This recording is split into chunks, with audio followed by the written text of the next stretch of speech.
চালাচ্ছ, আজকে এই হাঁটুর বয়সী ছেলেটাকে তুমি 50 টাকা চাইছো মদ খাওয়ার জন্য। তোমার মানে এর থেকে বড় লজ্জার কিছু হতে পারে না। তোমার নিজের ছেলে প্রাণ দিয়েছে বাইক অ্যাক্সিডেন্ট করে, এরপরেও তোমার ন্যূনতম লজ্জাবোধ, ন্যূনতম মানবিকতা বোধ নেই। এরা তোমাদের কাছ থেকে শিখবে। আর আজকে তুমি নিজে মদ্যপ অবস্থায় গাড়ি চালাচ্ছ, ঘুরে ওর কাছ থেকে 50 টাকা চাইছো মদ খাওয়ার জন্য। এই তুমি চুপ করো, তুমি চুপ করো, তুমি চুপ করো। একটা শিক্ষিত ছেলে, গীতা পড়নি? গীতায় ভগবান শ্রীকৃষ্ণ কি বলে গেছেন জানো না? পরিবার ফ্যামিলির কথা কোনোদিন মাথায় থাকে না তোমাদের? জানি আমি জানি। শ্রীকৃষ্ণ বলেছেন মায়ের গর্ভ থেকে যখন তুমি জন্মালে, এই নারীরা যখন কেটে গেল, ঠিক তখনই তোমার জীবনের কর্মফল শুরু হলো। শোনো একটা কথা বলি, আজকে আমি যদি মারা যাই অ্যাক্সিডেন্ট হয়ে, কি হবে? হ্যাঁ, বন্ধু কাটবে 2 দিন, মা কাটবে 2 বছর 5 বছর, যদি বউ থাকে এই না কদিন যাবে? 2 বছর, এর বেশি না। বল্টু শোনো, এরা শিক্ষিত ছেলে, এরা কলেজে পড়া শিক্ষিত ছেলে, এদের কথা শোনো।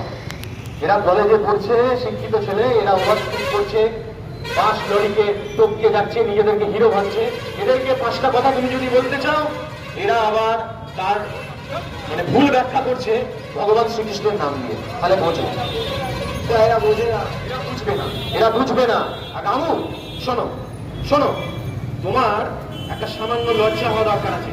18 বছরের ছেলেটা যখন বাইক অ্যাক্সিডেন্ট করে বিনা হেলমেটে গাড়ি চালিয়ে ছটফট করে মরে গেছিল, যেদিন তোমার বউ কাঁদতে পাগল হয়ে গেছিল, সেদিন সবাই জেনেছিলাম, সেদিন অন্তত তোমার চেতনা ফিরবে। তুমি অন্তত 5টা যুবককে বলবে এভাবে ওভারস্পিড করিয়ে গাড়ি চালানোটা উচিত নয়। ধিক্কার রামু, ধিক্কার। লজ্জা হওয়া দরকার তোমার, লজ্জা হওয়া দরকার তোমার রামু, লজ্জা হওয়া দরকার। আজকে পশ্চিমবঙ্গের পুলিশ প্রশাসন, পশ্চিমবঙ্গ সরকার যেভাবে চেষ্টা করে রেখেছে সেফ লাইট নিয়ে, আর আজকে তুমি মদ্যপ অবস্থায় 5টা তরুণকে সাবধান করার জায়গায় নিজে মদ্যপ অবস্থায় গাড়ি চালিয়ে যাচ্ছ। ধিক্কার রামু, তোমায় ধিক্কার তোমায়, সারা সমাজ তোমায় ধিক্কার জানায় রামু। লজ্জা হওয়া দরকার তোমার, লজ্জা হওয়া দরকার। আমি তো যাইনি, ছেলে একবার করলো তো কি করবো, ছেড়ে দিয়েছি। কিন্তু গাড়ি নিয়ে বেরোলো, ছেলেটা ফিরলো না, আমার কি করা আছে? আমিও ঠিক করেছি। ছেলে ফিরলো না, ছেলেকে কোনোদিনের জন্য বলেছিলে? সমস্ত গ্রামের লোক জানে তোমার ছেলে কিভাবে গাড়ি চালাতো। ছেলেকে কোনোদিনের জন্য বলেছিলে? তোমার ছেলেকে জীবনে কোনোদিনের জন্য কেউ দেখেছিল হেলমেট করে বাইরে বেরোতে? হাই রোডের উপর দিয়ে তোমার ছেলে যখন একটার পর একটা ট্রাককে টপকে চলে যেত, বলেছিলে? মাতাল হয়েছে তুমি, লজ্জা দরকার। বল্টু, এদের কারোর সঙ্গে কোনো কথা বলার কোনো ইচ্ছা জাগে না, বুঝলে তো? এরা সব মানুষের পর্যায়ে পড়ে না, এরা সমাজের একটা কীট। এই যাও, তোমাদের সঙ্গে কোনো কথা নেই, দরকার নেই তোমাদের সঙ্গে কথা বলা। এদের সঙ্গে কি কথা বলবে বল্টু? তুমি দেখলে তো এদের আচরণ, দেখলে তো? আজকে গভর্নমেন্ট, আজকে পুলিশ প্রশাসন সেফ লাইট চেষ্টা করছে। দেখো এদের গাড়ি চালানোর ধরন, দেখো চোখের সামনে সবাই দেখছে এদের গাড়ি চালানোর ধরন। কারোর মাথায় হেলমেট নেই, একজন মদ্যপ অবস্থায়, আর একজন দেখো তরুণ ছেলে, দেখো এদের অবস্থা দেখো।